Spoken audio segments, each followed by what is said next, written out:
afternoon and welcome to the Member of Public and officers and members of the committee to South Kesteven District Council Planning Committee on the 28th of August 2025. The time is 1 p.m. I'm Councillor Penny Mills, the Vice Chairman of Planning, and as Councillor Charmaine Morgan, the Chair, is on leave, I will be chairing this meeting today. Bit of housekeeping to go through first. Fire drill.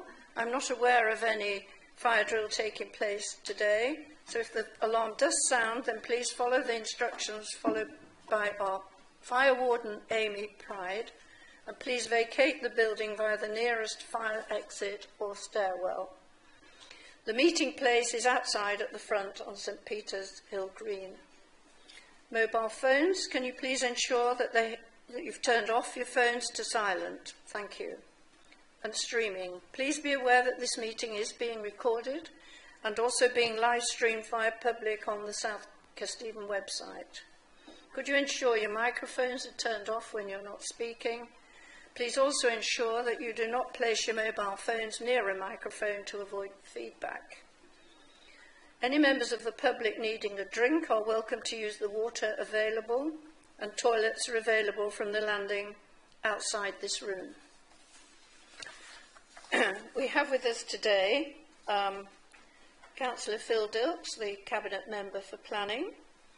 Have our officers, Assistant Director of Planning and Growth, Emma Whittaker, Development Manager Phil Jordan, Principal Development Manager Adam Murray may be joining us later, Planning Officer Kevin Cartwright, Planning Officer Miranda Beavers, and Planning Officer Craig Dickinson.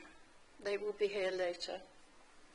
We have from Legal Services, welcome back Martha Rees, and Democratic Service Officer and Fire Warden Amy Pride.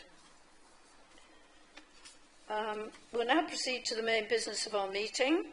So public speakers and ward councillors for the applications being heard today, please be aware that you have 3 minutes to speak and you will be advised when you have 30 seconds left.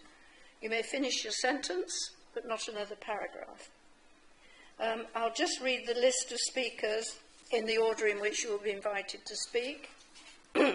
Agenda item 4, reference S23040, proposed office and production building, land off Hards Lane, Frognall, Councillor Phil Dilks. Agenda item 6, S251123, Western Marsh to East Leicestershire grid upgrade, stage 1 consultation, Councillor David Bellamy and Councillor Richard Dixon Warren.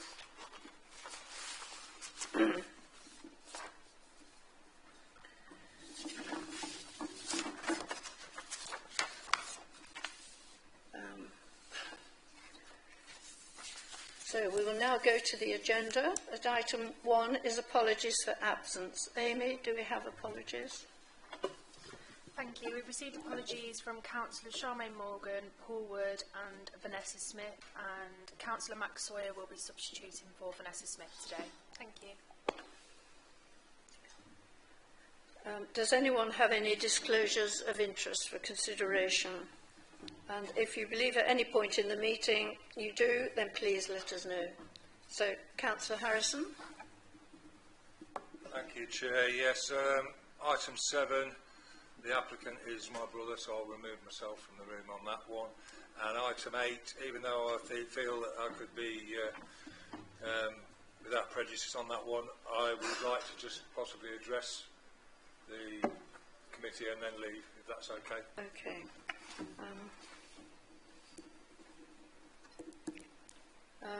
Councillor Ellis?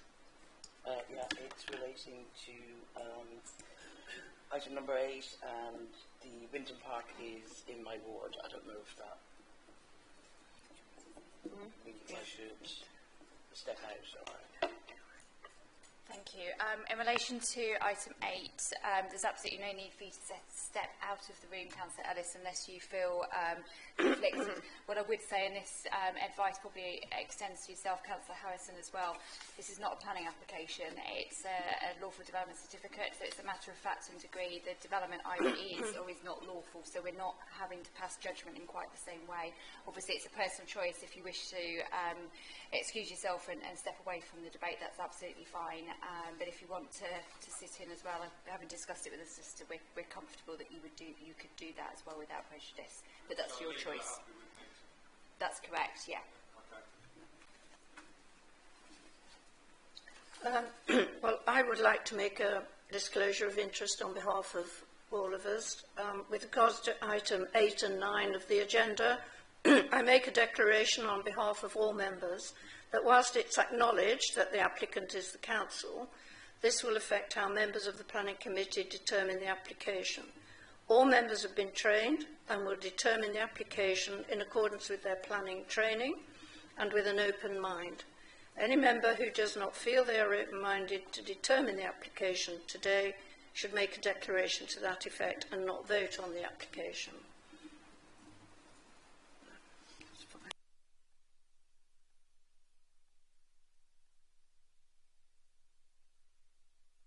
Now go to the minutes of the meeting held on the 31st of July 2025. Do we have any comments on the minutes? A proposer, Councillor Sawyer, proposing acceptance. A seconder, Gloria, Councillor Johnson. Do we can take a vote, please, on that? All in favour? It's unanimous. No? Sorry. 9-4. And anybody against? Abstentions? Councillor Trotter. Okay.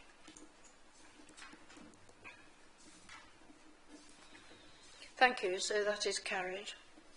We'll now go on to the presentations and debate.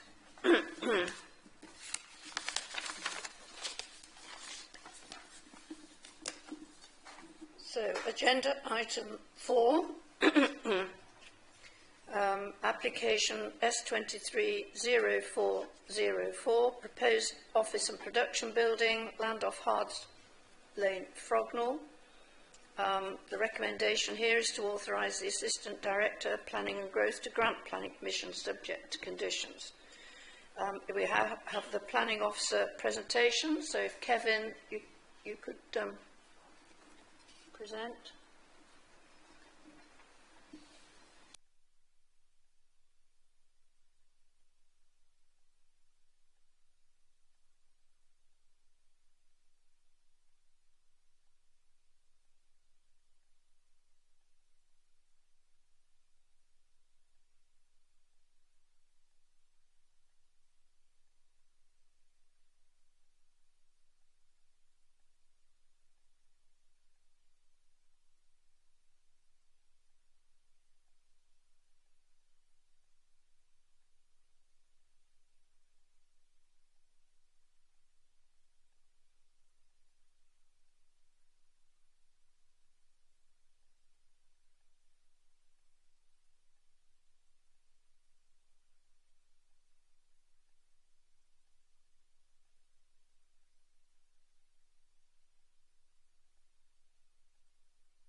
We'll just adjourn for a moment or two. We just have a little technical IT problem to sort.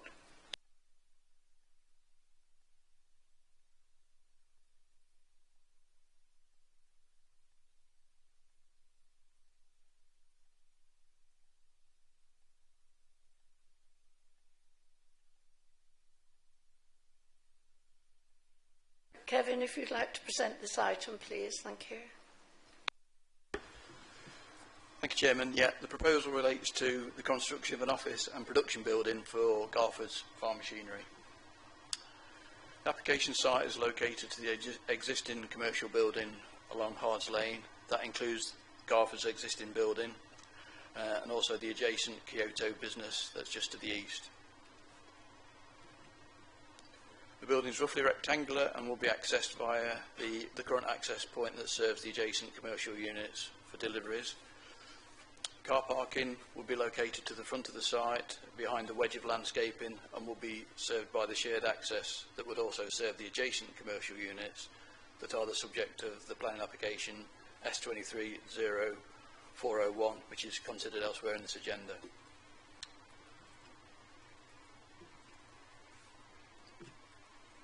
The building will be constructed with materials commonly associated with commercial buildings, that being metal profile sheeting, coloured grey for the walls and roof, with dark grey fascias, windows and doors. This would be in keeping with the character and appearance of the area and that of the adjacent units, as they are constructed of similar materials. The submitted design and access statement indicates that air conditioning, solar panels and electric charging points would be included within the scheme. This would be secured through an appropriately worded condition. Whilst it's accepted that the proposal would result in development in the open countryside, it is considered that the proposal is a logical extension to the existing commercial operations along Hards Lane and will be seen as an expansion to the existing business operation. The site is well separated from neighbouring occupiers, with the nearest residential property being 5 acres opposite the site, which is approximately 40 metres away from the proposed building. Whilst large areas of the site would be hard surfaced to facilitate parking and turning for the delivery vehicles, a drainage solution is achieved via underground attenuation tanks that would be restricted to release the water into a drain that runs along the rear of the site. This would be released at a rate of approximately 5 litres per second, which is the equivalent of greenfield runoff rate. It should be noted that the drainage board, which controls the drain to the rear of the site, has not objected to this drainage arrangement. File drainage would be a pump solution to the existing file network.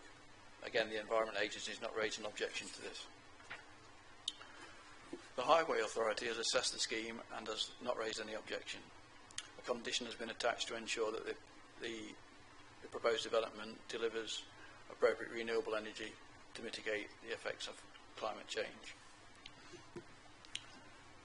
That's just a plan showing the foul water drainage solution. As I say, it would be a pump solution requiring a length of private sewer to be installed for the connection then onto the existing foul network. These are some photographs of the site. I've got one just taken from the proposed entrance looking along the existing commercial units that are on Hards Lane. Then the photograph at the bottom is the one looking across the frontage of the proposed site. And again, there's some shots just taken a little bit further away, looking back at the existing units through the application site, which currently is just an open field. Presumably it was previously in agricultural use, but it's sort of been left to grow over at the moment. So the main matters for consideration are the principle of development, scale of the development, design layout, impact on residential amenity drainage and highway safety, and sustainability. As I already mentioned, it's seen as a logical infill site adjacent to the existing commercial development, and it's adjacent to the current Garford Farm Machinery. They operate on the adjacent site. The buildings would be of comparable scale to the adjacent buildings, except in this one was slightly higher, and therefore it would, in my opinion, be more of a statement building. As already mentioned, it's a comparable layout to the nearby Kyoto site, which is just to the east of the application site. Offices are located on the frontage of the building. Car parking is to the front. There's also a cycle store and smoking shelter provided within the site. As I was saying, there is a 2 metre wide landscaping strip provided to the frontage. There's adequate separation to the nearest residential property, which is opposite the site. So from a drainage perspective, the surface water solution on this one would be that the roof water would discharge to a pipe system and then into an underground attenuation before then it's released into the drain that runs along the rear of the site. The parking spaces, they are actually constructed of porous material, so they will be able to drain themselves. Foul drainage, as I say, already mentioned, it is actually a pump solution that would be taken to the existing foul network, and there's no objection from the Environment Agency. From a highway safety perspective, again, no objection from the Highway Authority, with the exception they just requested a condition in relation to a construction management plan. That would be secured by condition 3. As already mentioned, it's indicated that there will be solar panels and EV charging points provided as part of the scheme. There's no specific detail provided at this time, but again, that's been secured by an appropriately worded condition, condition 4. So from a planning balance perspective, it's seen as a logical extension and expansion of the existing commercial units along Hars Lane. It's considered as no detrimental impact to the character and appearance of the area, and no significant harm to the immediate neighbouring occupiers, as there's adequate separation. There's no objection received from a highway safety perspective, and it would allow the continued and expansion of the existing business and associated employment generation. Just for completeness, members may have noted that if we look in the main body of the conditions in the report, the condition 7 is actually a duplication of condition 9, so condition 7 can be deleted, it's not required. Condition 9 requires the drainage works to be undertaken in accordance with the approved plans. Thank you, Chairman. Thank you. If I could call Councillor Phil Dilts, please, to speak. Thank you.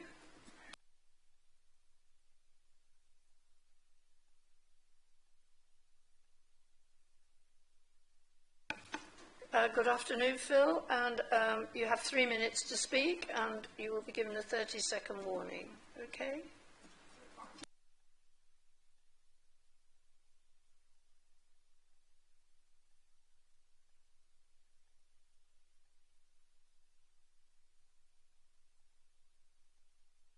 Oh yeah, I'm on. This application and the next on your agenda are for adjoining sites, as has been said, within the ward of Deeping St James, which I'm privileged to represent, and it's in that capacity I address you today. Although separate, the two applications are clearly linked, and together they're about protecting existing jobs, creating new ones, and encouraging start-up industrial opportunities. The first application for Garfords, the one before you now, is to allow an already strong business to grow without the need to move manufacturing out of the Deepings. Garfords, if I can just explain, are a long-standing, highly respected, community-minded employer, funded by a Deeping family. They've developed over the years into, they have an international reputation for developing sophisticated technical agricultural machinery. They really are world leaders in precision-guided hoes and in-row weeders, which are known by the wonderfully descriptive name as RoboCrop. It uses video cameras and image analysis computers to identify the weeds from the crop and then take out the weeds. They are amazing. And for their work, they actually won the Queen's Award for Enterprise and Innovation some years ago. I'll move on. To meet increased demand, as Kevin has said, for its products around the world, the company has considered seriously moving out of the Deepings. I'm pleased, however, that they recognise the value of its loyal workforce and would rather stay local if possible. Briefly, I can just mention the second one. I don't want to get up twice, if I can, save you the time. The second link proposal is to create 10 small and 7 larger industrial units on the next door site, which will be available to rent for local businesses. Both proposals were welcomed in principle by the local parish council. There were some concerns raised, and I believe the proposals have been much improved as a result of amendments negotiated by a planning team. Thank you, Kevin. I appreciate it's unusual for a call-in application, in support of an application rather than in opposition. But as local member and as Cabinet Member for Planning, in the interests of openness, transparency and accountability, given the background and the discussions I've had with the case officer, I felt the best course was to bring both proposals before the committee, hence my name on the call-in requests. And in conclusion, I warmly welcome the officer 30 recommendation seconds. for approval and invite the committee to positively consider both these applications. Thank you. Thank you. Anybody any questions for Councillor Dilks? Thank you very much. Thank you.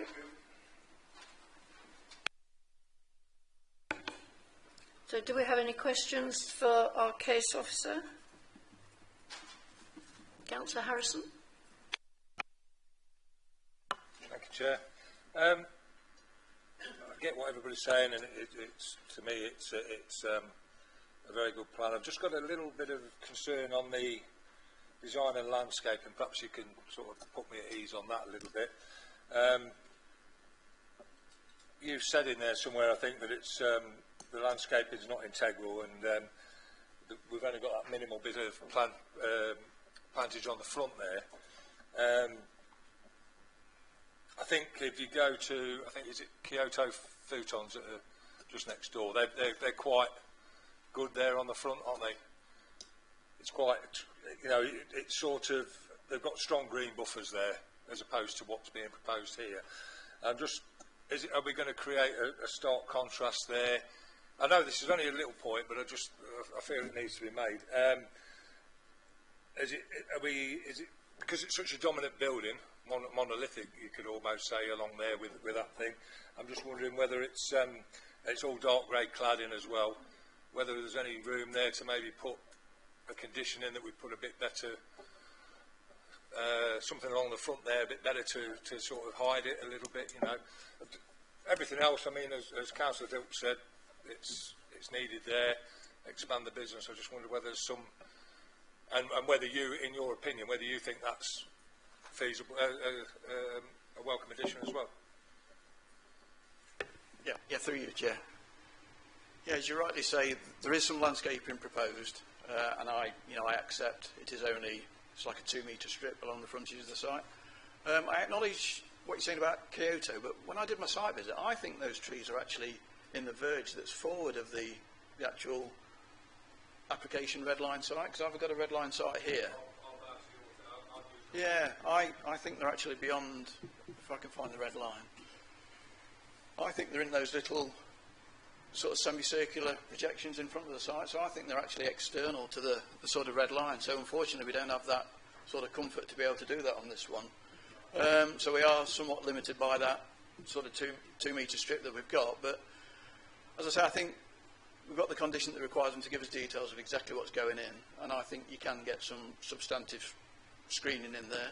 I accept you're not going to screen the building because, you know, it's 10 metres high, so, but it is just going to soften the frontage. And I think when we come on to the next application, not wanting to sort of preempt it, but that's actually got a 9-metre buffer at the front of it to get some landscaping, and I think certainly when you're coming from the eastern way, you'll hit that first and you'll see that screening, which I think will help mitigate this site in itself. So I think Councillor Dilks is correct in so much that they are inextricably linked whilst we are looking at them separately.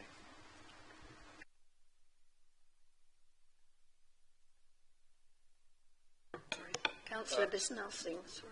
Thank you, Madam Chairman. Through you, Kevin, will it be possible for you to bring the other picture about the drainage? Because I see the red pipe goes a long way out and disappears into the somewhere. I just wonder where does it go, because the land seems to be very flat there. Does it get discharged into the land, or does it go through another piping system into a river or local drainage? Yeah, through your chair. It goes into, along that rear of the site is what's called Frognall Drain. It's a drainage. I've got nothing beyond that, unfortunately. That's where it goes into I think the drain runs along the rear of the site. That's why there's a 9-metre easement at the back of the site, because that's inland. That's the Inland Drainage Board's easement. So the drain runs directly to the rear of the site. It will physically empty into the drain at a rate that's agreeable to the Inland Drainage Board. As I say, it's 5 litres per second, which is the same as if it was a greenfield runoff rate. So it goes into the storage tanks, which are green on the plans, and it's stored in there, and then it's throttled and released at 5 litres per second, which is the same as if it was just running off normal greenfield land. The only thing that I'm worried when there is very heavy rainfall, which really probably the rates of the rainfall will be far faster than that drainage rate, where will the additional water flow to? So it's stored in the tanks, in the underground tanks, and then released at that said rate. So comments from an Inland Drainage Board, they've raised no concern. They said they've had no reports of that drain flooding during any storm event. So they're happy for it to go in at that rate, and it requires their consent to actually discharge at that rate. Thank you. Councillor Bird? Thank you, Chair. Thank you. Kevin, you did mention that there would be solar panels, and you identified condition 4, but I can't see any mention of solar panels in 4. It's going to be such a huge roof. Could we ensure that solar panels and charging units are specifically mentioned? Is that okay? Thank you. We don't necessarily prescribe exactly what format the details come in. They have to satisfy that condition that requires them to demonstrate how, what sustainable techniques they're going to employ. So we don't necessarily go into the detail of prescribing what it would be, but they need to demonstrate to us that they are successfully addressing climate change. So they've indicated that it would be EV charging points, it would be solar panels. If it doesn't come in that format, I think they would struggle to demonstrate how they would be able to discharge that condition. If members feel it necessary to prescribe exactly the format, but I wouldn't want to hamstring the actual applicant in how they deliver those sustainable techniques. There may be other options as well. They may look at air source heat pumps, ground source heat pumps, in addition to solar panels. So it could be a package. I wouldn't want to necessarily prescribe exactly what format it comes in as. Thank you. No more questions. Sorry, Councillor Ellis. Thank you. The solar panels, would the whole site then be self-sustaining in terms of power from the solar panels, or would there be requirements for additional? I'm not going to commit to saying that it would be self-sustaining. They're just needing to demonstrate to us what they're doing to offset climate change. I don't know exactly how much they'll be able to achieve. Obviously, they'll be roof mounted. I don't know what their actual energy demands are as a manufacturing industry, so I can't say that they'll offset each other and it'll be neutral, but it'll certainly contribute to a move away from the use of fossil fuels and the impact on climate change as required by the condition.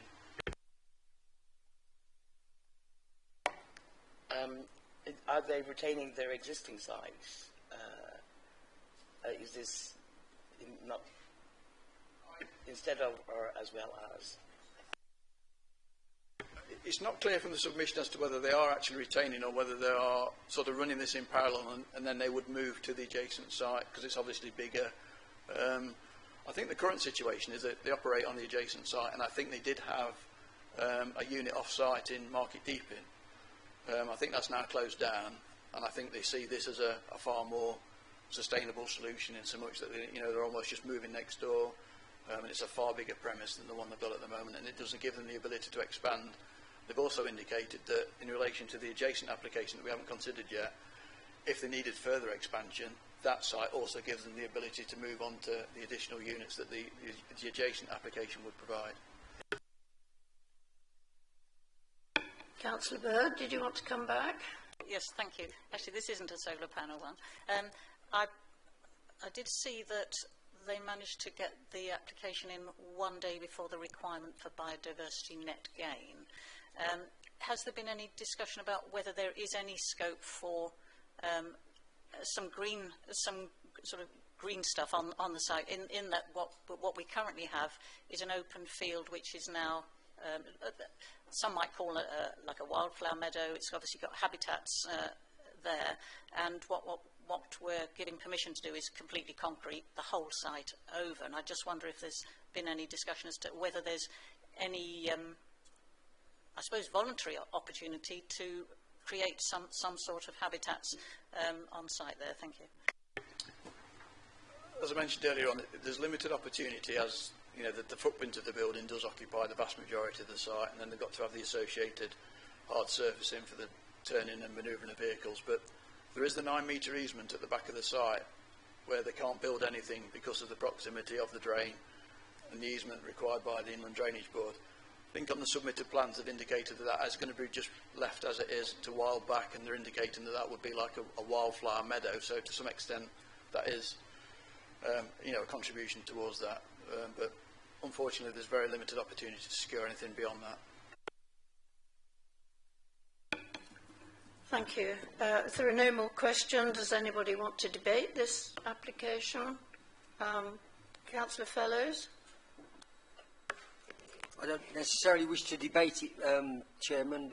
I just want to propose that we accept the officer's recommendation. When I first saw this, I wondered why Councillor Dulks has actually called it in, and then was quite reassured by everything he told us in terms of working with the local parish councils, totally in favour and supportive of this company, which is obviously exactly what Councillor Dulks says it is. The questions we've asked, I think, are important but have been answered. I can see no reason why we should, in any way, shape or form, turn this application down. Thank you. Do we have a seconder? I think Councillor Bisnalthing's hand was up first. Sorry. I'm very happy to second this proposal, Madam Chairman.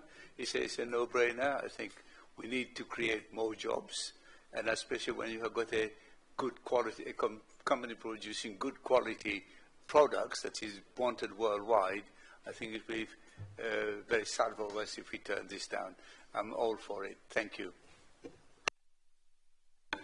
Thank you. Councillor Trotter? Thank you, Madam Chairman. I just want to add that I'm very reassured and happy that hopefully we'll support a local business and we will support a company that is in Lincolnshire, the heart of farming, so it has all my support. Thank you for that. Anybody else wish to make a comment? I would just like to say that I think we've addressed the landscaping issue as best we can. I'm hoping we can get a few trees on the frontage, possibly a little bit of native hedging there could be room for, and that would reduce their maintenance, hopefully. So we're hoping to achieve that through that condition, and there is that little bit of wildflower at the back. So, yeah, I agree, it is a very intense site, but it is important to support that local business, as we've all said. So if we'd like... Sorry?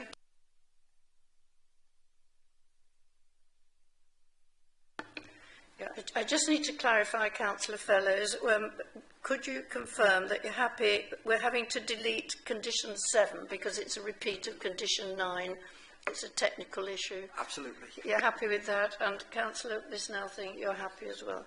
So on that basis, if we could go to a vote to agree to the Director of Planning and Growth to grant planning permission subject to those conditions, perhaps we could vote now.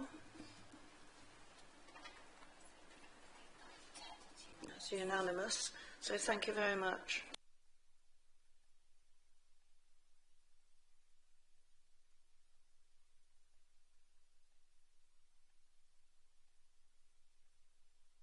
We'll now move to application agenda item 5, reference S230401. This is an application on the other third of this field for a little industrial park. So again, it's to authorise the grant of planning permission subject to conditions, and I will ask our Planning Officer Kevin to please talk us through it. Thank you very much. Thank you, Chairman. Yeah, this application site is adjacent to that one we just discussed. So you can see on the application site there, the blue land is the current Garford site. The gap in between that and the red line that we're looking at now was the one we've just discussed now, and the red line site is the application that we're looking at now. There's just an aerial photograph showing the current lie of the land. So that's the proposal. As I say, it's for 17 industrial units accessed off the shared access that would also serve the adjacent application that we've just discussed.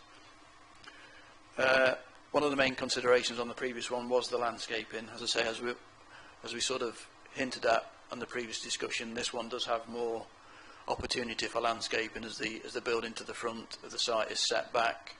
It's approximately 9 to 10 metres back from the back edge of the road, so it just gives us opportunity for a little bit more landscaping, because the car parking is sort of more internalised behind the existing buildings rather than at the frontage.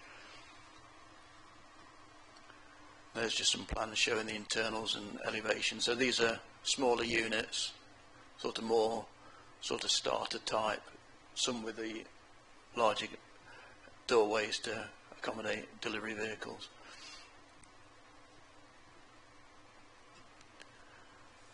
The surface drainage solution on this site is slightly different in so much that there's more opportunity for suds drainage, so it's all internalised. It just soaks into the actual ground rather than being needed to be diverted into any retention drainage feature underground. It's just done through soakaways. It's the same file drainage solution in so much that there's a requirement to install some private sewer to then pump it to be pumped to the existing file network. Again, same photographs, just looking at they're the adjacent buildings, and looking at the main body of the site there with the existing buildings on Hive Lane in the background. So again, same considerations as before: principle, scale, design, impact, drainage, highway safety and sustainability. Again, very similar sort of summary as before, considered to be a logical infill of the existing development.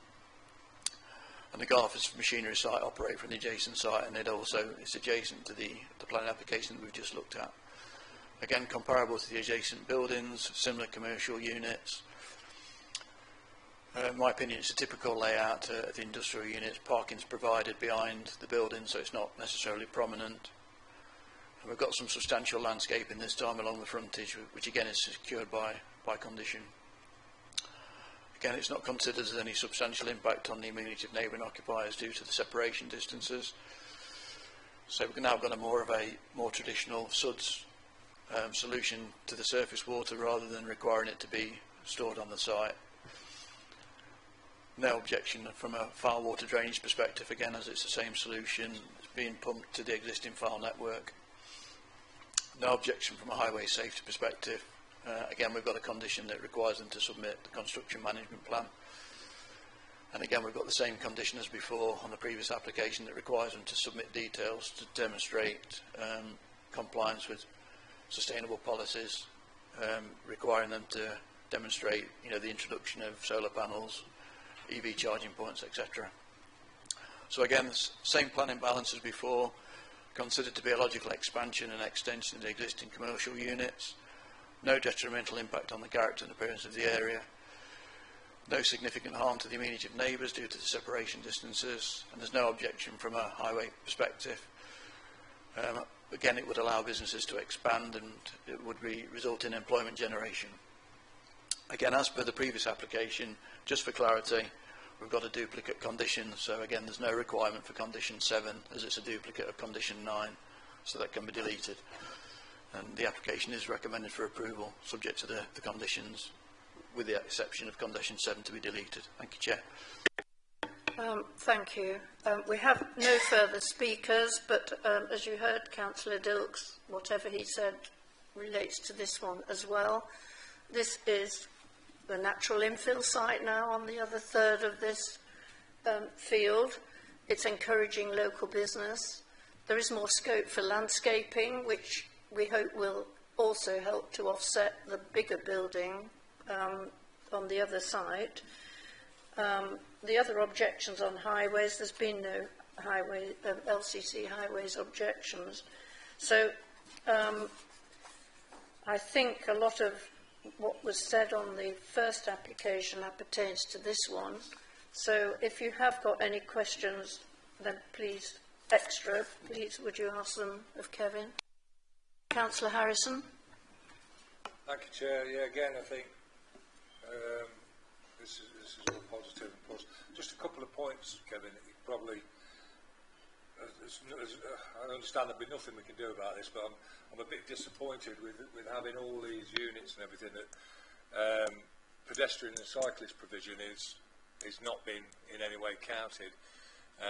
You know, with our the way that our councils sort of trying to drive towards, there is no sort of link in with Frognall, is there, with pedestrian and cycling things. So I'm a little bit disappointed on that one, but I realise the scope of what would be needed to try and do something like that. But I'd also like to, I'm a bit concerned about the BNG.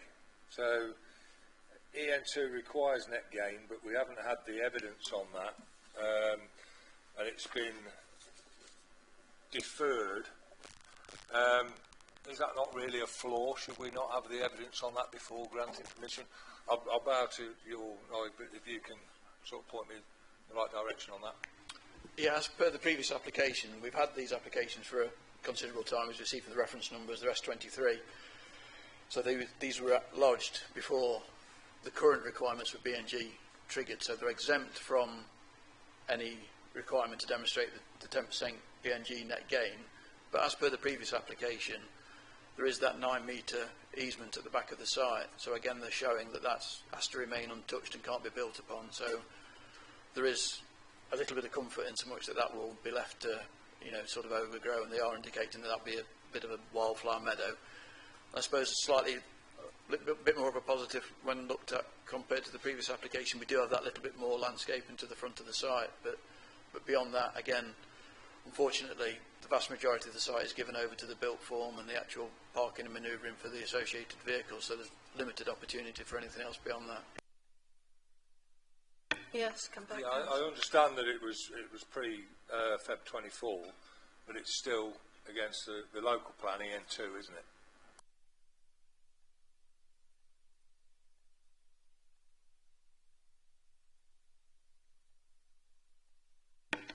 Any more questions? Councillor Bird? Thanks, Chair. Yes, thank you.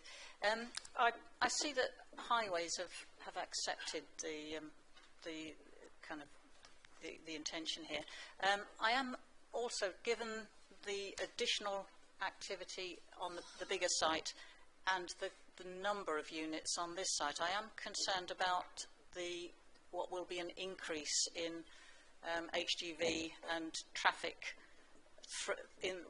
through this particular area if there are cyclists and if there are pedestrians, because I don't believe there are any pavements at all on either side, and I don't know, it's probably nothing that we can do, but is there any way that has there been any assessment of the impact on the wider road network rather than the incoming and access for these particular two sites? I'm just concerned because I know where it is, and I know that people do use it for jogging, cycling, horse riding, and what these two sites combined will generate a lot more heavy-duty traffic in an area that's currently not so. I mean, there is the industrial site next door, but this is going to add to it. I fully agree that they're good developments, but I just feel the existing road network might require some pavements or cycle path or something that doesn't create it to be an unsafe because of the additional big heavy traffic on the area. Thank you. Thank you, Chair. Yeah, as you know, there are existing operations down Hards Lane, so you do get HGVs going down there as it is. The Highway Authority have assessed the application, and they don't just look at, the final entrance into the site and the vehicle movements within the site. They will look at the surrounding network, and they are, as I say, they've raised no objection. They haven't flagged to me that they were looking for any improvements to the existing network in any way, shape or form. If they felt it necessary, that would have been the opportunity for them to raise that or they would have objected if they didn't think the existing network was suitable to accept this development. So yes, I accept your concerns, but as I say, I don't think there's any particular issue that warranted any additional improvements to the wider network. Thank you. Councillor Sawyer? Chairman, thank you. At this stage, may I propose that this application be approved? We have a seconder, Councillor Harrison. You both agree to the deletion of Patricia? Yes, okay. Would anybody else like to debate this, or shall we move straight to a vote? I think straight to a vote, so if we could vote, please.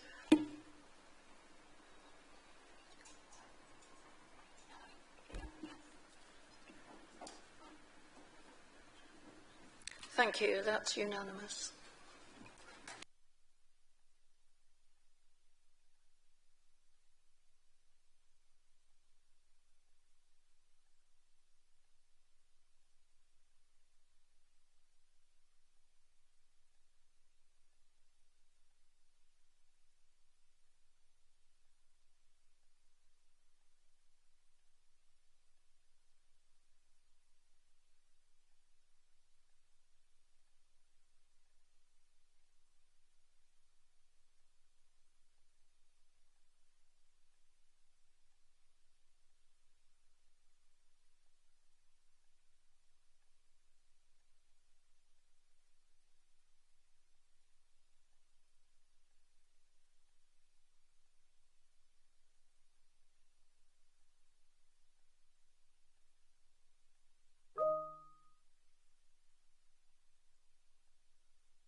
Thank you, Chair, and good afternoon, members.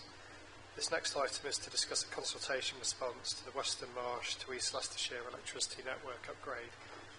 This is a nationally significant infrastructure project, part of a wider national grid upgrade to enable the UK's transition to a renewable energy and to support future growth.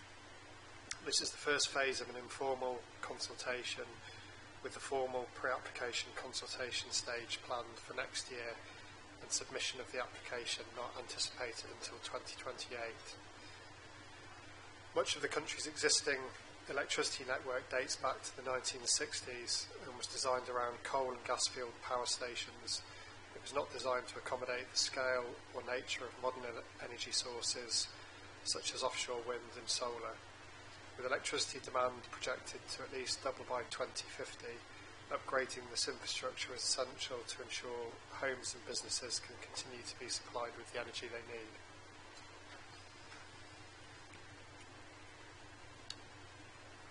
Locally, this means a 60-kilometre overhead power line and 2 new substations, including one proposed near Corby Glen.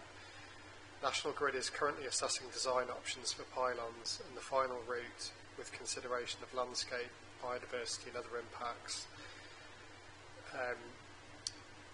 The proposed pylon route corridor through South Kesteven at this stage would run east to west to the north of Morton and Hanthorpe and Grimsthorpe, and then on to Corby Glen, and then between North and South Witham and south of Souston and Gumby. And you can see that corridor on the proposed slide on the screen there. So the full extent of it starts north of Spalding in the east, and just where my cursor is here, this is Bourne, so you can see that area north of Morton and Hackenby, moving across to Grimsthorpe, north and south Witham, and then it moves on to Leicestershire and north of Melton Mowbray.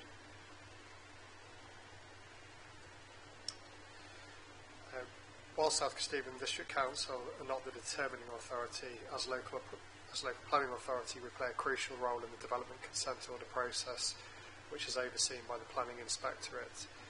Our responsibility is to ensure that the local impacts are fully understood and that the consultation is thorough, fair and transparent. The Officer report sets out a recommended consultation response which seeks to outline the local plan policies that will be relevant to the determination of the application. It also provides a list of likely local impacts and high-level analysis of the key considerations that will be necessary to ensure that these are mitigated against. The recommended consultation also urges National Grid to engage meaningfully with local communities as well as with SKDC as local planning authority throughout the design and development stages of the project.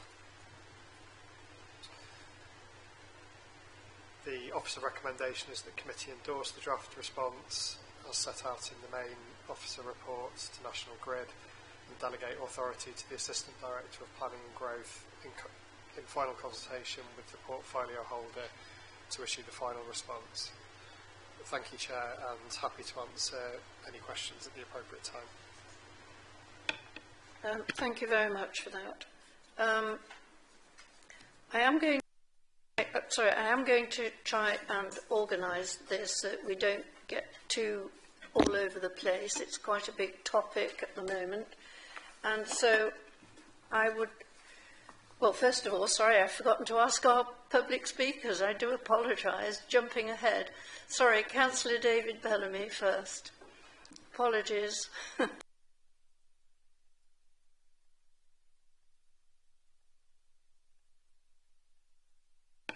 Thank you. You have 3 minutes and you'll be given a 30-second warning. Thank you.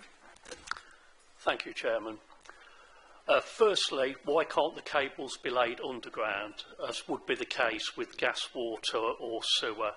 National Grid are quoting National Planning Policy Statement, EN5, but exceptions have been made. The report mentions the route avoiding Grimsthorpe Castle and ancient woodland, but there are parcels of ancient woodland all around this area and not just Grimsthorpe Castle.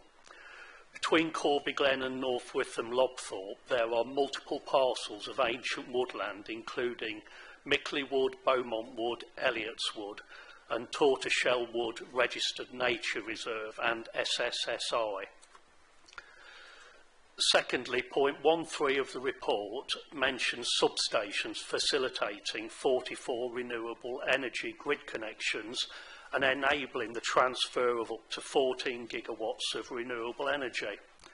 I would point out that on the public website I can see no reference to these figures and only the substations enabling renewable energy connections, which calls into question National Grid's transparency of the likely impact of the project. This obviously will lead to the public feeling they are being kept in the dark about the cumulative impact of the project. That impact is also already becoming evident in the Spalding area with a 750 megawatt Meridian solar farm, twice the size of Mallard Pass, connecting to the proposed new Western Marsh substation near Spalding. The proposed 400 kV substation at Corby Glen is the same capacity as the one planned at Navenby, an already operational one at Ryle, all built to facilitate multiple Mallard Pass-sized solar farms.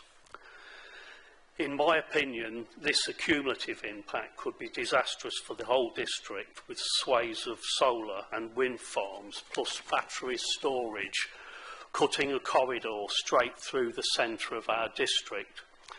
Much of South Kesteven's attraction is its open aspect, with either flat or gently undulating landscapes. Our own publicity says a good place to live, work, raise families, and this project puts that in jeopardy, turning our open fields into over-industrialised solar deserts. 30 seconds. With miles of out-of-place security fencing. I would request that the Planning Committee request of National Grid to be completely open and honest about the cumulative impact of the project, including what the 44 renewable energy connections will actually mean to the amenity of our residents. Thank you. Thank you. Does anybody have a question for? No? Oh, sorry, Councillor Harrison. Thank you. Hello, Councillor Bellamy, thank you. I'm inclined to agree with you on the considering taking it underground, or I can also see that there's no consideration of reduced height pylons or T pylons instead of the traditional 50-metre lattice pylons. So I think maybe that could be included in there. Do you not think that? I can't see any considerations being given to anything but that. How do you feel about that? Well, my opinion is I think an exception's been made in the Cotswolds, and particularly between from Bourne past the A1, so that particular stretch. Like I say, there is multiple little parcels of ancient woodland, and what's the difference between those parcels of ancient woodland and the ones at Grimthorpe Castle? So, in my opinion, that particular section should all be underground, and ideally the whole lot. So. Thank you. Councillor Ellis? Yeah, if you could just clarify for us that your main objection is to the wires being overhead. Is that your main objection? Well, there's two things. One, putting the cables underground, which is feasible. We put gas pipes underground, so what's the difference? The other one, though, is 44 renewable grid connections, which could facilitate multiple Mallard Pass-sized solar farms. Although I'd point out we've got plenty of undulating hills, but past Bourne it's completely flat between there and Spalding. And like I say, there already is a giant solar farm planned just south of Spalding, between Spalding and the Deepins, the Meridian, and they have got a website, so you can look that up. And the same around, not on this particular cable stretch, but round different areas of Lincolnshire, like Navenby, and currently at around the Stamford area as well, with Mallard Pass and the Kilnside application, which is just about to come in. Thank you. Councillor Bisnell-Singh? Yes. Thank you, Councillor Bellamy, on that. Could you possibly just clarify, give us a sort of a rough estimate, the cost versus underground versus the pylon? Sorry, Councillor Bisnell-Singh, that's not Councillor Bellamy's expertise. He can't answer that question, I'm afraid.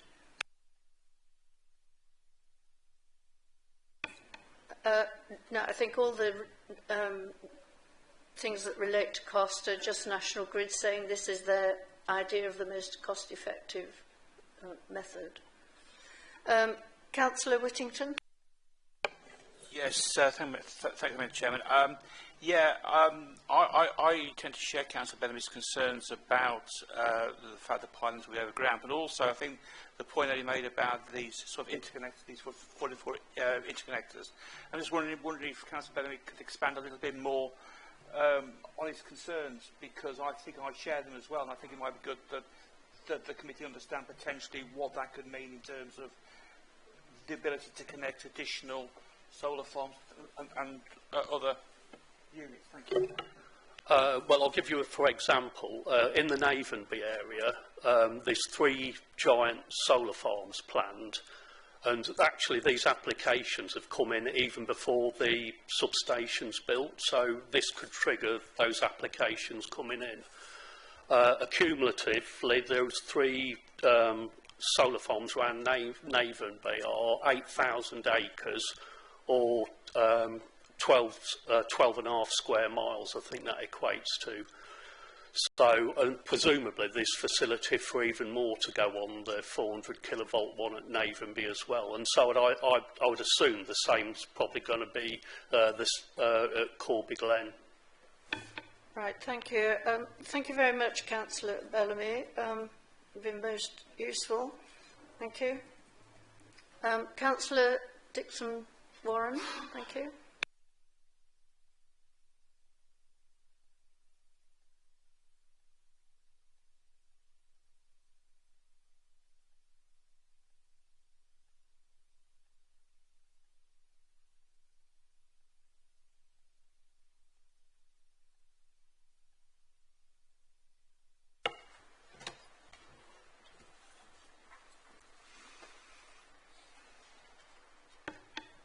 Thank you. You have 3 minutes to speak, and you have 30-second warning. Thank you.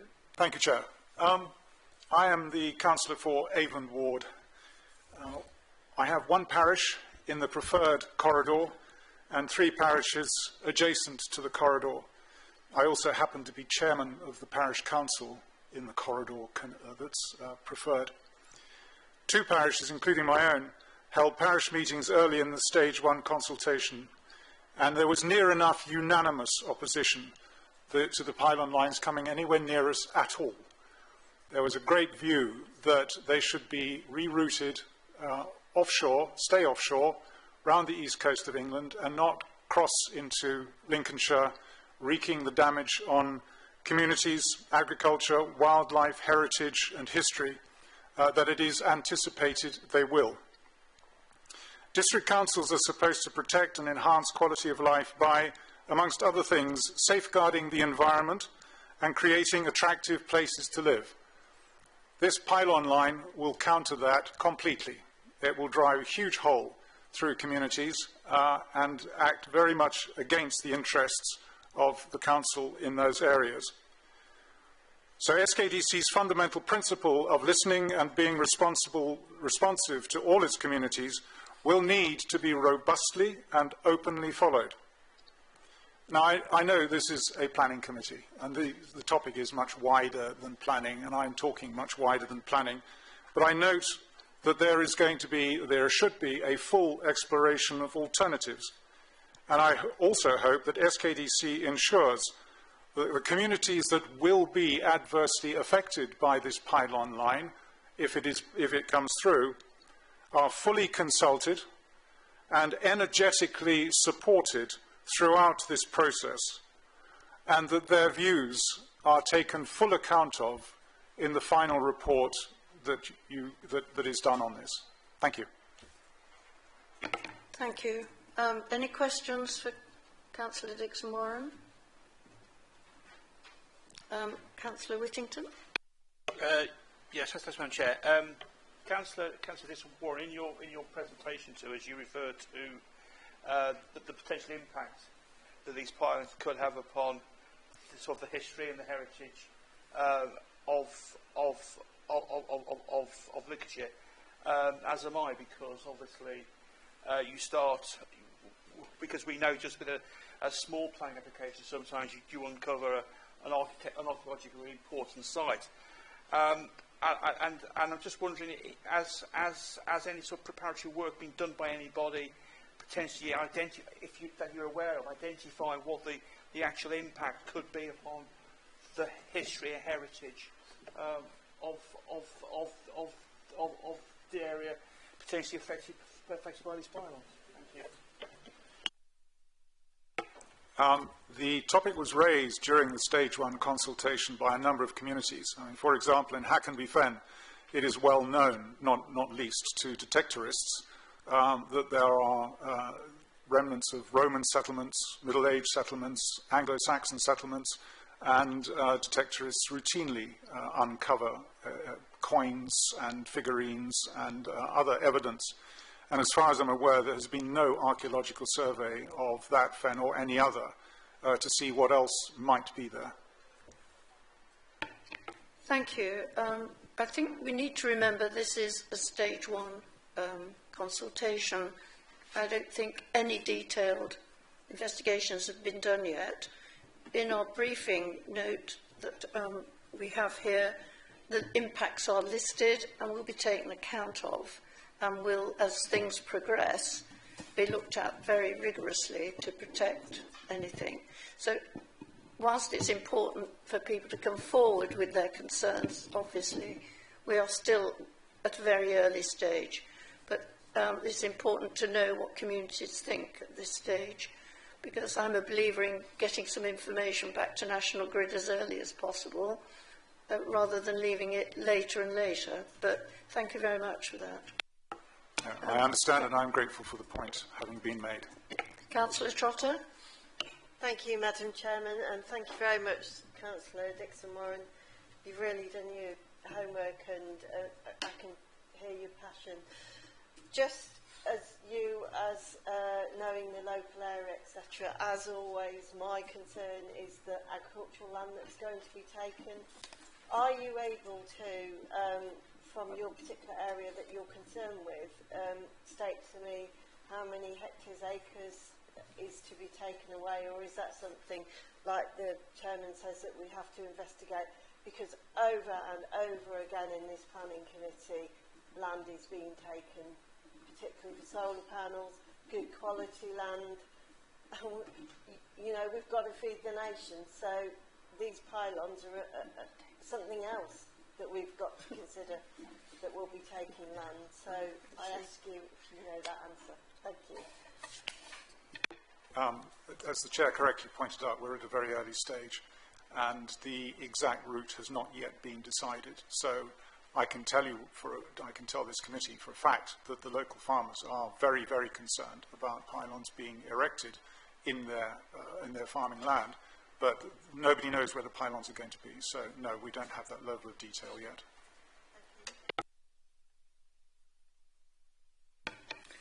I think as we go through the agenda item, the way I intend to go through, we can look at all these various questions.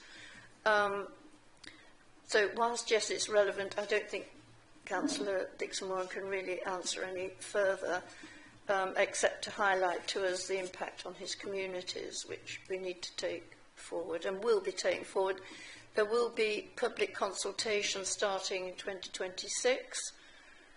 It's still pre-application stage, and then I think I'm right in saying that there'll be a full application after that with further consultation. So it's going to be a long road ahead, and this is just the very start of it. So, Councillor Harrison? Thank you, Chair. Councillor Dixon-Warren, just to clarify again for me, you did say, but just want a clarification, that it was unanimous for your constituents that they were against this, is that correct? Of the 2 village meetings that I've attended, the village meeting for my parish was unanimously against the pylons coming in anywhere near us, and the village meeting for Dunsby was nearly unanimous, but not quite. That does not reflect the position across the whole of my ward. It simply reflects the opinions that are expressed by a relatively large number of people, to be honest, who turned up for the meetings. But I couldn't say that that is a popular view. I can only say it is a representative view. Councillor Bird? And then we will finish questions. Thank you. No, thank you, Chair. Thank you, Richard. With the feedback from your residents in the areas there, were any concerns raised on the grounds of health and well-being? There's a kind of hum with these things. Were health issues, and I appreciate they're not planning issues, but health and well-being again is obviously a responsibility of the district. Were the pylons associated with any health and well-being issues at all? Thank you. Thank you. Yes, they were. There are a number of reports online about potential health hazards from pylons.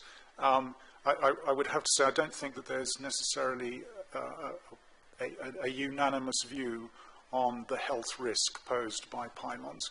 But there is certainly a view that they do present a health risk, and the closer you get to them, the higher that risk is. And my constituents are as well aware of that as they can be. But I think it's not proven at the moment.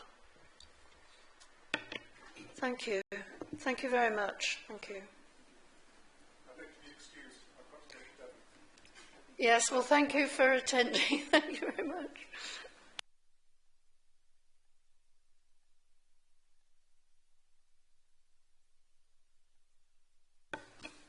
As I started to say earlier, sorry, Councillor.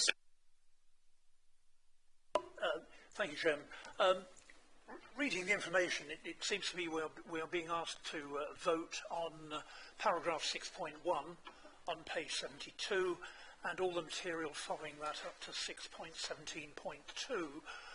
Could I suggest that before we do so, any concerns raised by David and Richard be added to that unless they are included in the text that follows 6.1. Thank you. I think Phil will answer that question. Thank you. Thank you, Chair. What I've done so far is made notes of points I think that can either be expanded on or included that aren't already. And the ones I've picked up on are the points around not just the ancient woodland above Grimthorpe Estate, but all ancient woodland, and stressing that point a bit further. I think the other environmental considerations is where that would fit. And then I think the point around cumulative impact and further development that may arise from the associated grid connections, I think happy to include a section on that. And I think the health risk point, there's a section in socio-economic impacts, but I think we can add a line there around wanting to understand any sort of known health risks or and any proposed mitigation. So they're the points I've got so far, but I think as you go through the discussion and the debate, Chair, I'm happy to add to those that we can include in the final response. Thank you very much, Phil. Yeah.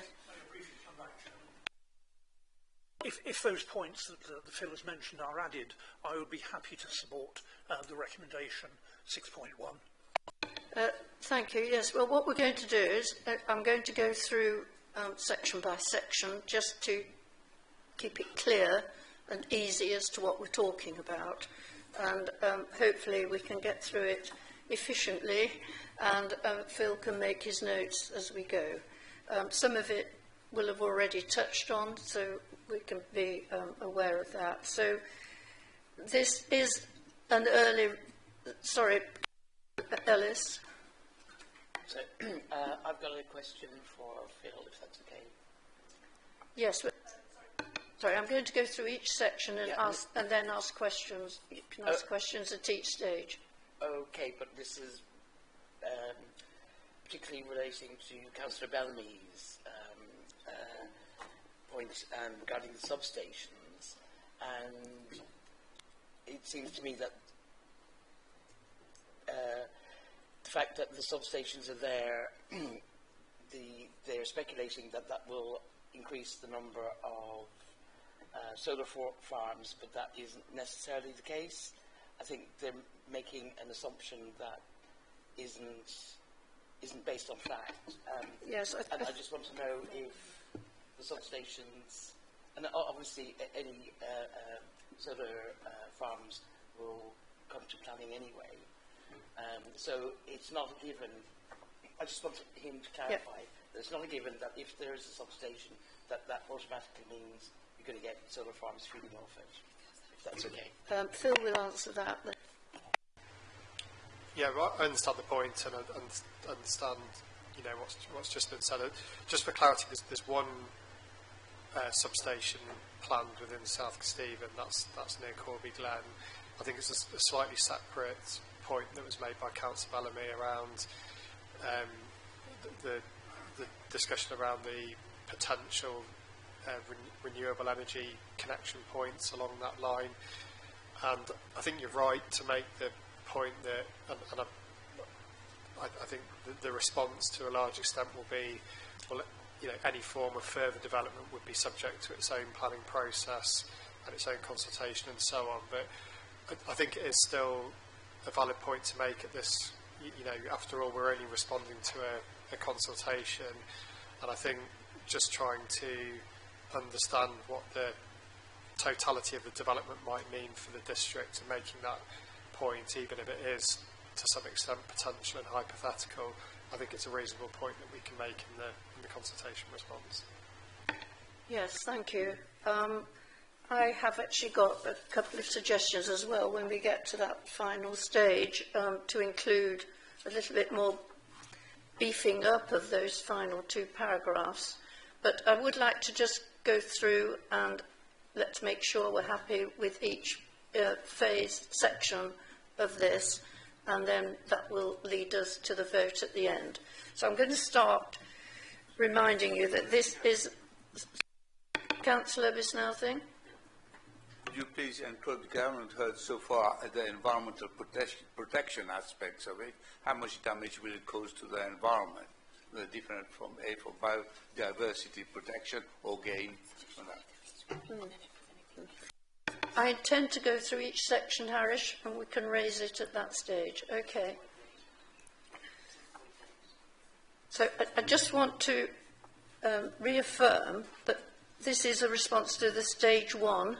It's an informal consultation on the NSIP proposal for the erection of pilots along this route in our area.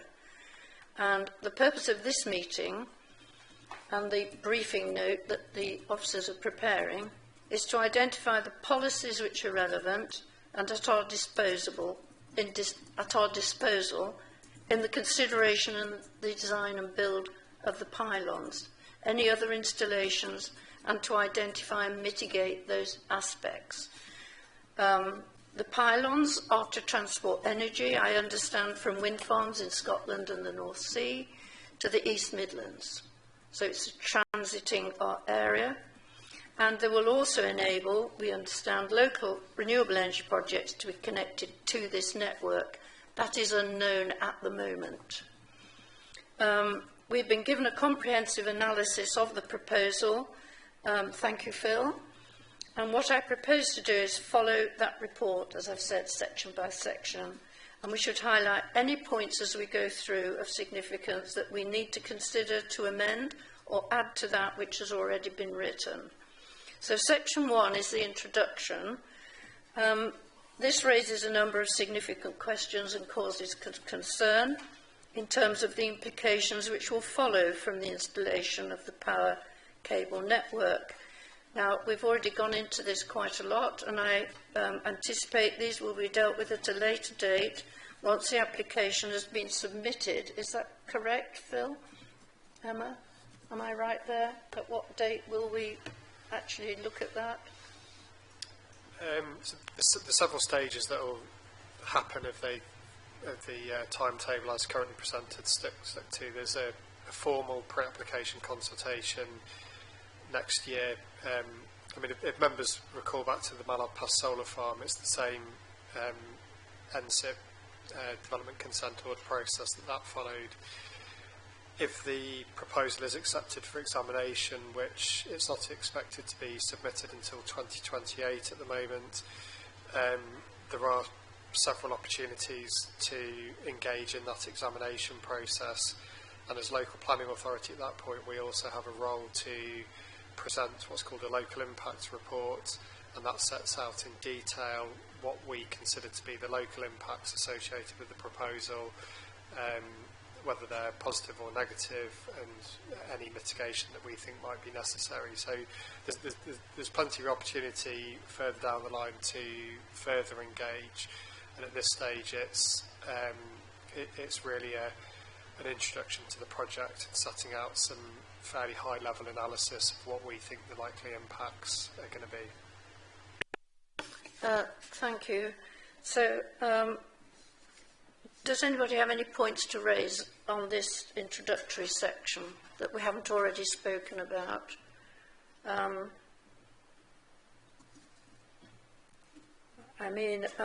I have certain questions, but I think we've probably gone through it. Where will these connections be and what purpose do they serve? The substation near Corbett again, what are the repercussions for our area? And how much area needed for solar and wind to produce any wattage required? What radius around the substation will be vulnerable to solar wind applications, and how many gigawatts can it support? And also, what is the evidence for boosting the economy and jobs in our area? How will it boost our local economy? And as they are very large pylons, have we any idea how many are required? So those are the sorts of questions that I would like answered as well. I'll put them in writing at some point, but that's the sort of questioning that I've thought about. So has anybody else any further points to raise on that? If not, are we happy to carry on from that section? So section 2 is the emerging proposed corridors. these identify specific sensitive locations for special considerations, which of course is extremely important and is part of the impacts analysis, where we will in the future be looking more detail at it. Has anybody any comments or questions regarding this? We know where roughly it's going, we just don't know the details. And then section 3, the development consent order process. This is the stages that the process will go through. And eventually we'll get to a formal submission in 2028. So these are the statutory requirements for consultation and provide an opportunity for parish councils and local residents can respond directly to the applicants. And I think we oversee that that consultation process is carried out fairly. So that is a fairly statutory process. Are we happy with that one? And then policy 4, the policy context, section 4. So this lays out the policy context appertaining to the proposal. So it's all the national policy statements, the South Kesteven local plan, the MPPF. It appears to me to be an exhaustive analysis of the relevant policies. I did wonder why our renewable appendix wasn't in that list, but maybe you have a reason for that. I mean, in terms of the renewable energy appendix, that specifically then relates to forms of renewable energy production, so it's more detailed analysis of wind turbines, solar farms, and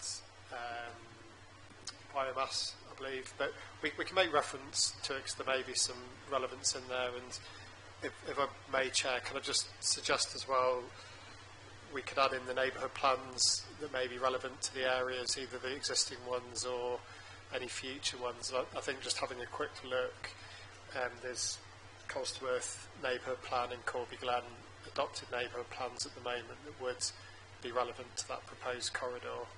But we can make reference to any further ones as well that may be adopted in the next 2 or 3 years. Yes, thank you, Phil. That's very good.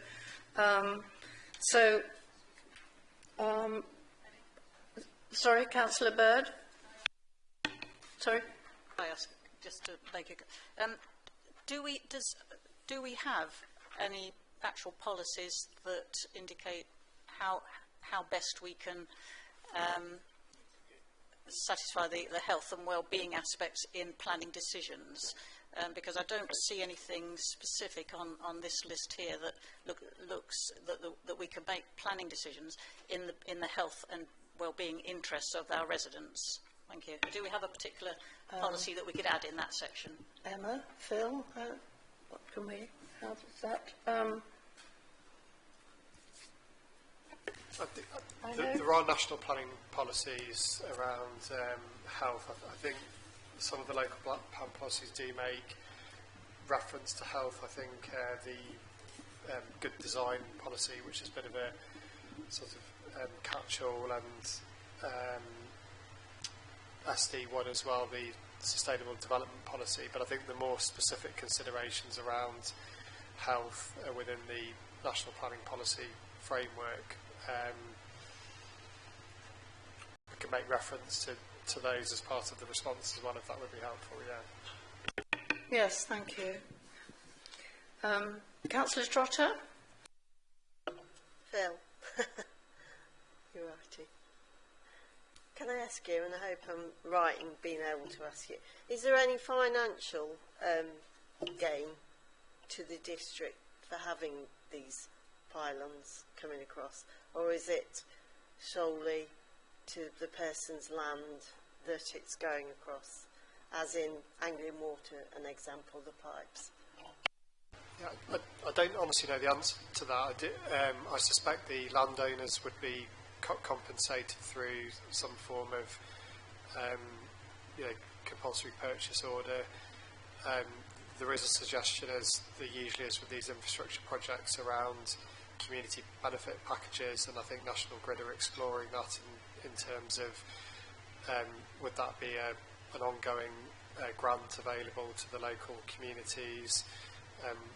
Could it be some form of financial compensation for people that live near to the site or reduce bills? I don't honestly know, but I think that's the sort of context that those discussions are in at the moment. Councillor Harrison.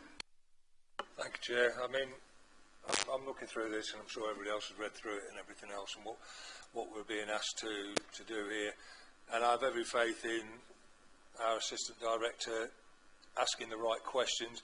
What I would wonder whether, and probably I'll take advice on this, is whether we can consider on all those local plan and MPPF things that we're considering there, whether we could consider the inadequate consideration of alternatives under MPPF 168 and the loss of agricultural land under MPPF 174. Now, as I say, I've got every faith in Emma being very verbose and putting our point forward, but I just wonder whether we could add those in there to be included for the Assistant Director to add a string to her bow, as it were.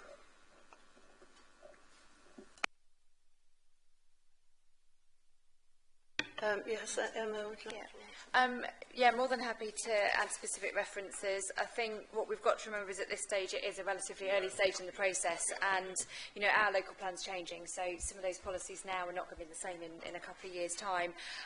So it's not the last chance that we've got.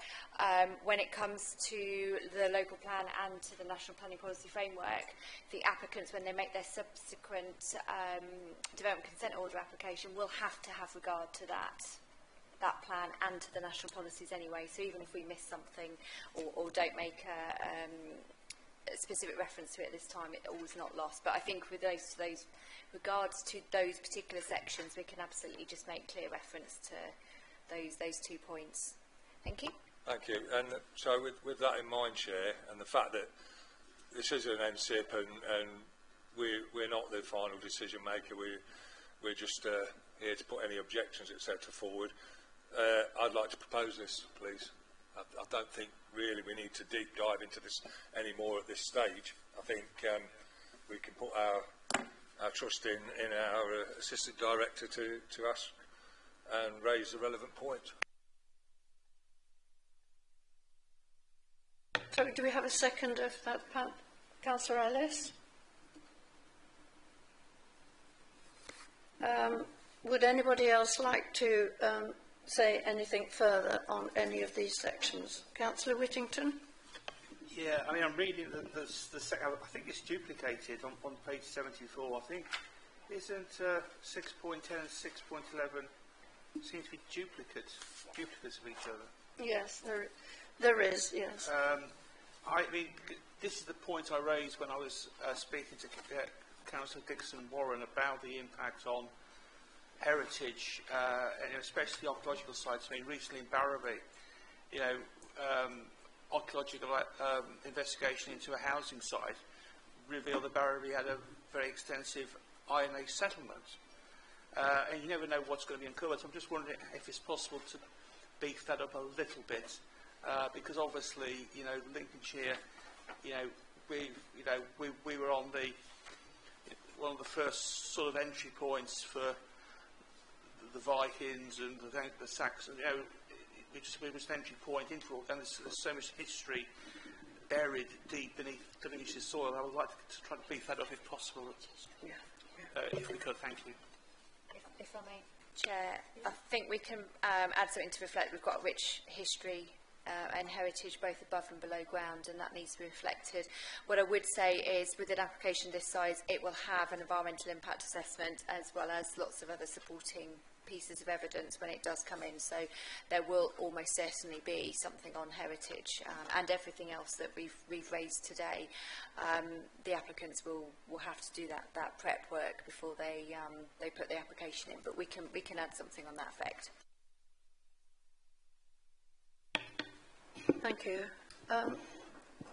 I was going to suggest a little bit more robustness on the full explanation of alternatives, partly because we don't seem to have transparency on a lot of the famous unknowns. And I've spoken to Phil and Emma about it. I mean, I'm going to suggest that we turn paragraphs 1 and 2 around 6.16.1 and 2. So number 2 becomes number 1, and the amendment I would make would be any pylons, because I don't like the fact that we're just saying the design of pylons. I think we ought to be a little bit more robust, that we really don't want pylons, but any pylons we've got, any pylons. Pedantic, I know, but I would like that to put in. And then 6.16.1, I've made now 2. I'm going to say, however, the new installation of pylons of any design across this rural area will have a significant impact on the character of the countryside, which cannot be underestimated. Therefore, SKDC regards it as essential that National Grid revisits their plans to fully explore, assess and cost transparently the alternative options of the underground routing of cables, particularly in environmentally or visually sensitive areas.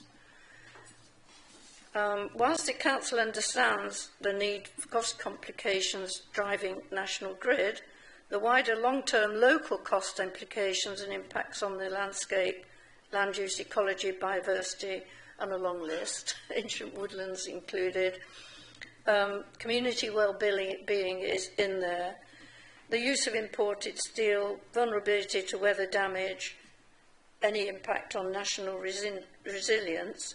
By going underground, this would all be mitigated.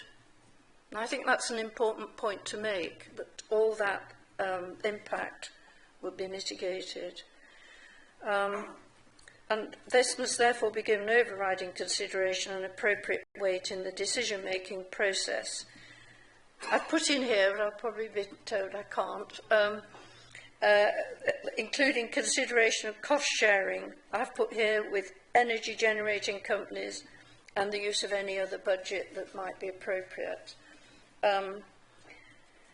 SKDC requires full transparency on the currently unknown wider planning implications, cost repercussions, loss of farmland, tourism and impact on settlements, community well-being for pressure on land use for additional renewable energy, battery storage sites, feeding into the 44 individual grid connections at the substations.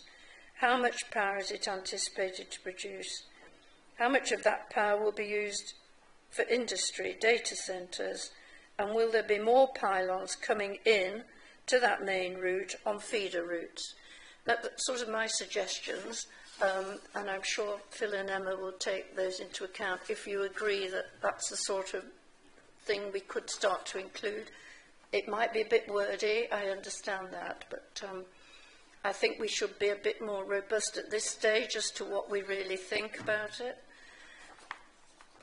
Councillor Bird. Thank you, Chair.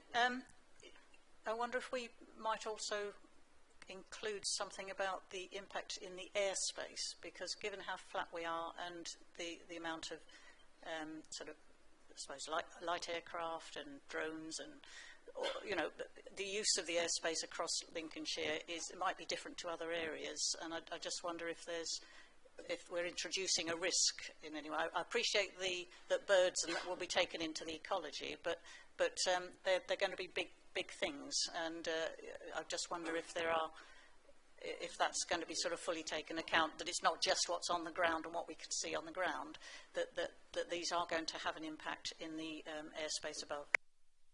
I think Emma's going to make a comment on that, Pam. Thank you. I'm not sure whether they would actually have an impact or not, but what I would do is suggest that National Grid, and I'm sure they're doing this already, but we can suggest that they consult with the CAA, Civil Aviation Authority, and the MOD, because they are two statutory consultees in relation to the airspace around airports, airfields, etc. So they would be the two organisations that are best placed to advise the National Grid if there are any concerns or issues around the airspace and the pylons. Thank you. So we do have a proposal, bearing in mind the bits and pieces we've added in that I'm sure Phil and Emma have taken careful note of, to put into the final submission. And my words and your words have all gone forward. Are we happy to go to a vote? In which case, we've got a proposal to accept this with those changes and additions. Those in favour? Thank you. That's unanimous. Thank you very much. We will now have a break of 15 minutes, so thank you very much. To agenda item 7, application S250760, replacement of glass shop front with black painted aluminium frame and glazing, 6 High Street, Grantham. If we'd have the presentation, please. Thank you, Craig.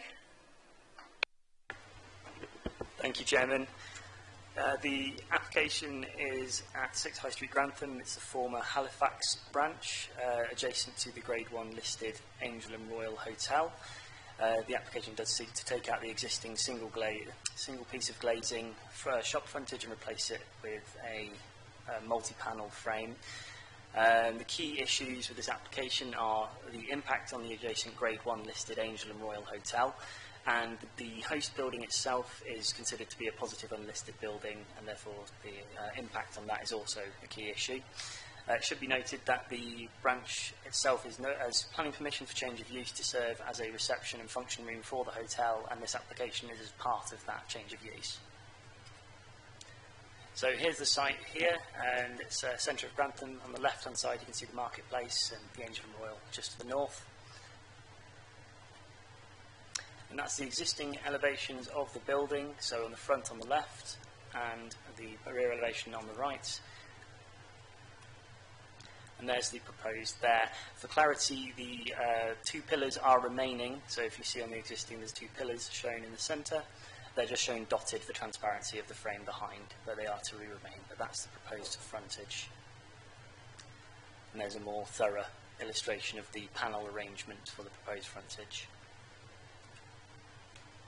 This is the proposed floor plan, so you can see at the bottom left side, you can see the 2 black dots indicate the pillars and the location of the replacement shop front behind it.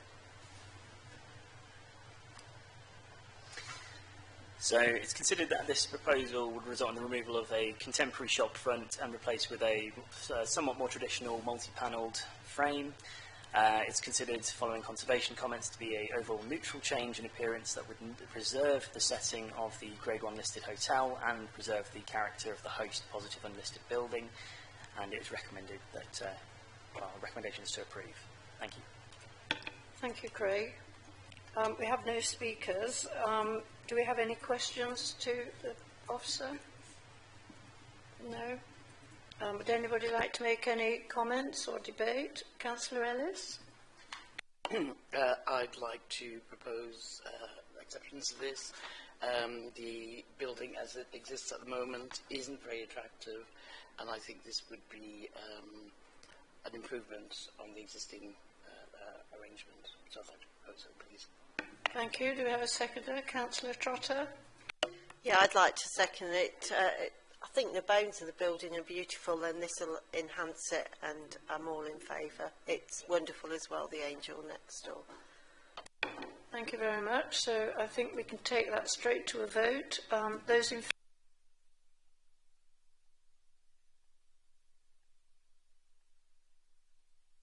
That's unanimous. Thank you very much. Thank you, Craig.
So, agenda item 8, application S251268, which is the use of an existing basketball court as a skate park, Wyndham Park, Hill Road, I understand, in Grantham. This is a lawful development certificate on the basis of, well, I'll let the officer explain that, but this is for the granting of a lawful development certificate. So, Belinda, if you can lead us through, thank you. Thank you. Let me just move this. Just move that a bit closer to me. Yeah, good afternoon. So this is an application at Wyndham Park. As the Chair explained, it is for a lawful development certificate for a proposed use of the existing court as a skate park. The site location is within the park. The site location is shown here, so it's visible from Hill Avenue, and it's sort of roughly between Wyndham Park Nursery School and the Little Gunnerby School. This is a view of the existing sports court. There's not really much that you can see there, but that's the view from Hill Avenue.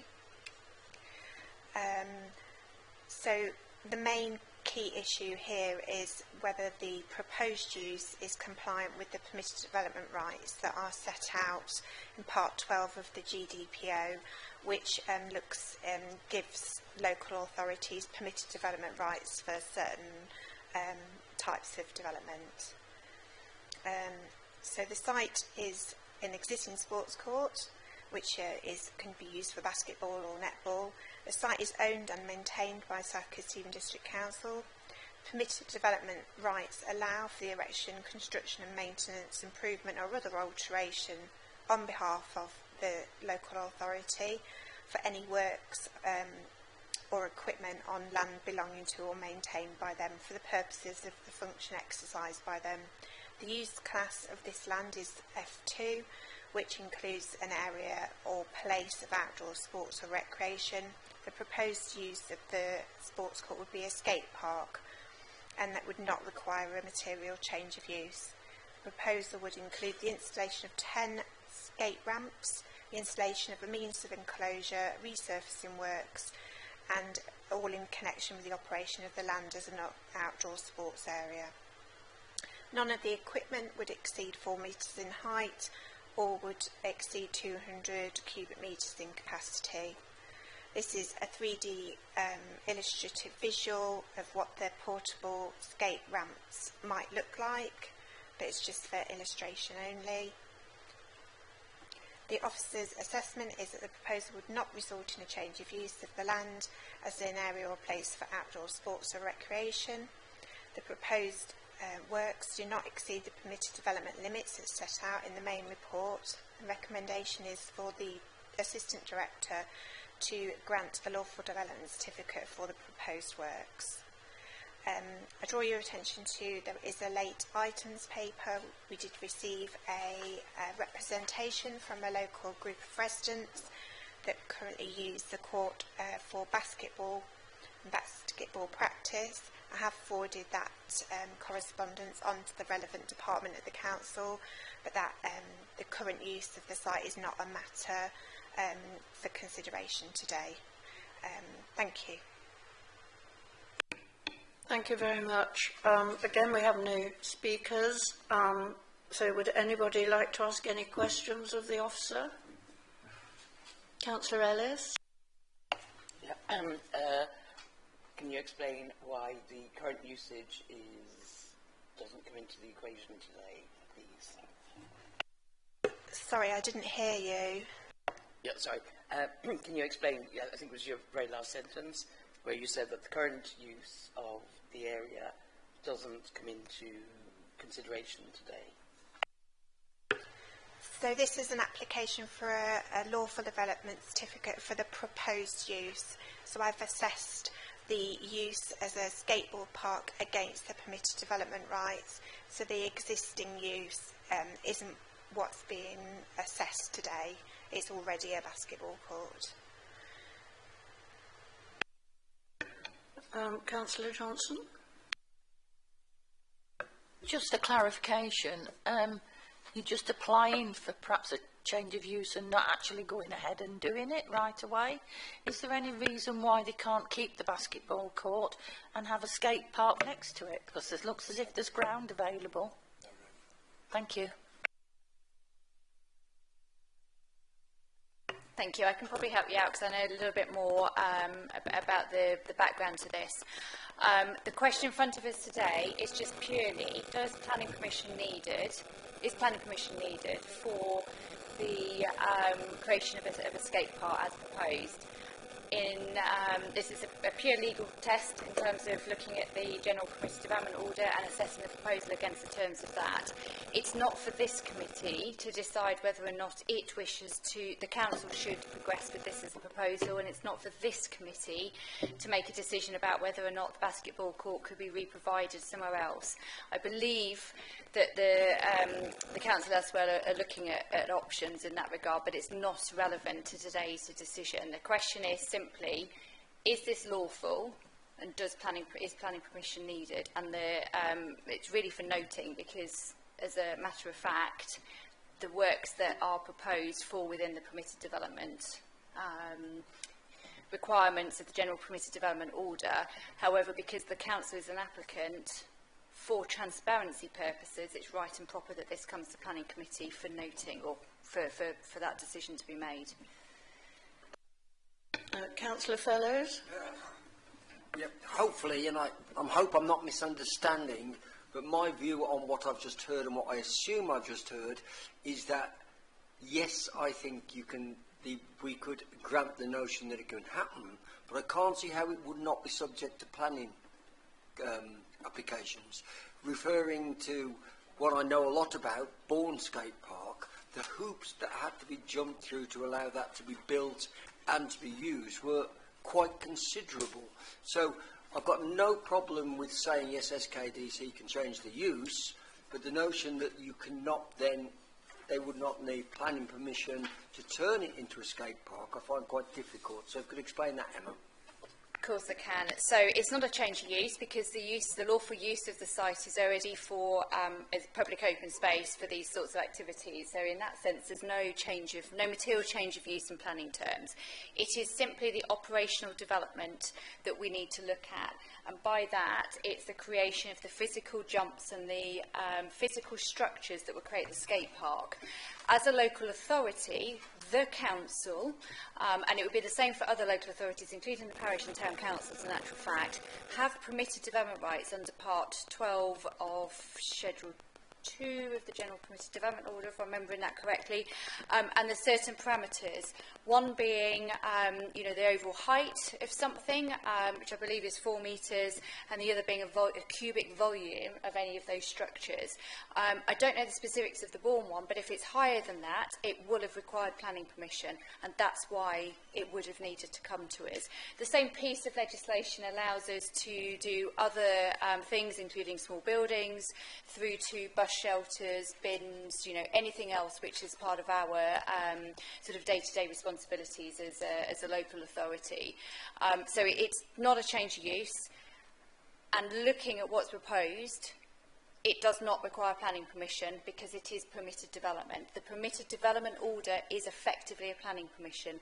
It's the same order that allows householders to put conservatories, dormer windows, loft conversions on their properties as well. It's the same thing, it's just it's a very big document that covers a whole raft of different matters. So the specifics of this case, planning permission is not required. Specific of the Bourne case, I don't know, but if it may well have been the height of that particular structure that needed planning permission. So hopefully that helps clarify the process and the legislation. Thank you. Thank you. Councillor Harrison? Thank you, Chair. Yeah, a few points of information for the committee, maybe. This used to be a skate park. It was a skate park before it was burnt down by vandals. So this one is a subframe, steel subframe. It's on a concrete, and it's got boards that can be repaired and moved and everything. state-of-the-art one. More than just, we're not just discussing a lawful development certificate here. There's been a community-led desire to show the need for this for the children and the youngsters, not just children, there's young adults as well. And I think taking into account the removal of the basketball area, we looked at that, and I even asked the financial officer, could we move them and put them in Dysart Park? But on the survey of that equipment, it wasn't fit for doing that. When it's removed, the quality of the equipment wasn't fit to be re-erected somewhere else. But there are plans, they are looking at redoing a basketball one somewhere else, hopefully, maybe somewhere like Dysart Park. So that is all in hand as well. So it's just, the community went out, they did surveys, a young lad, surveys all his school, came back with hundreds of signatures and everything else. So the demand is there, and as the Assistant Director said, we're just rubber stamping something that really needs to go ahead. Thank you. Any more questions, Councillor Fellows? No, simply on that application, and being someone who is totally in favour of skate parks, can I propose we accept the recommendation, please? Okay, thank you. Seconder, Councillor Johnson. And we can go to the vote. Unanimous. Thank you very much.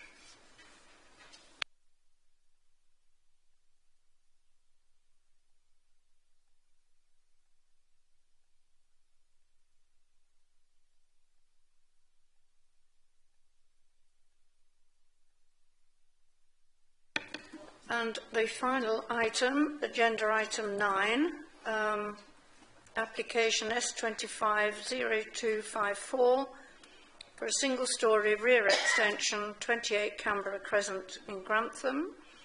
And I believe it's Miranda again to present. Thank you.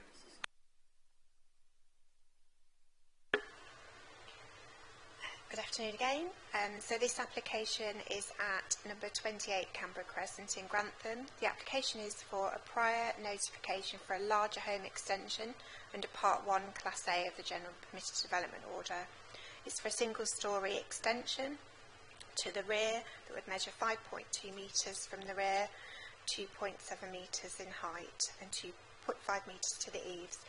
The ground floor extension is to provide a single bedroom to provide suitable ground floor accommodation for a person with disabilities. And the reason for the application coming to committee today is that it is the applicant is SKDC. Again, the application has been assessed against the provisions of the General Permitted Development Order, Part 1 Class A, for development within the curtilage of a dwelling house. For reference, this is the application site, which is a semi-detached property. The block plan here just shows where the rear extension would be on the back of the property. And the proposed extension does exceed the limits of A1 of the legislation, but it is in accordance with paragraph G for larger home extensions. The application has been advertised with the neighbours and there's no objections been received. So the recommendation is that prior approval is not required and permission should be granted. Thank you. Thank you. Can I just clarify the recommendation? Is it to issue a decision that approval is not required? Is that correct? Yeah, that's correct. Thank you. So, anybody any questions on this one? Councillor Wisnowski? I am a bit confused. Should it not be a normal, what we call, extension application, a planning application for extension to a currently existing property? Well, Miranda can answer that. No, under the General Permitted Development Order, if a larger home extension, so anything that is larger than 4 metres from the rear, but that goes, I think you can have an extension that goes out to 6 metres, you can apply for a larger home extension application type, which is slightly different from a householder application. And if we don't receive any objections, then we, like this one, the decision would be that it would be prior approval is not required. So it's just a slightly different way of applying for permission. Thank you. Councillor Whittington? Yeah, thanks, Madam Chairman. Thanks, Miranda, for presenting it. I mean, I don't know about the rest of the committee, but I can't see any real problems with this. It's an adaptation for a disabled person. So I'll be happy. I'd be more than delighted to propose that we accept it. Thank you. Thank you. And a seconder, please. Councillor Sawyer, I think. And we'll go to a vote. Thank you. Unanimous. Thank you very much.